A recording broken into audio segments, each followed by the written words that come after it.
Hello friends, நான் இப்போ mangroves restoration ப்ராஜெக்டை பற்றி உங்களோட சில விஷயங்களை ஷேர் பண்ண விரும்புகிறேன். நாங்கள் ஆரம்பித்த பழற்காடு ஏரியில் மேங்க்ரோவ் ரெஸ்டோரேஷன் ஒர்க்கில் என்ன மாதிரி ஒரு அவுட்கம்ஸ், விளைவுகள், அதாவது மாற்றங்கள் ஏற்பட்டிருக்குது அப்படிங்கிறது ஒரு சின்ன வீடியோ இதோட நான் அட்டாச் பண்ணுறேன். அந்த வீடியோக்குள்ளே பாருங்கள். எவ்வளோ அழகான பறவைகளுடைய குரல்களும் அது வாழக்கூடிய வாழ்விடமாக அது மாறிக்கொண்டிருக்கிறது.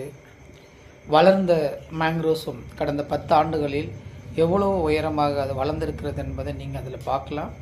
வீடியோக்குள்ளே போவோமா? வாங்க பார்ப்போம்.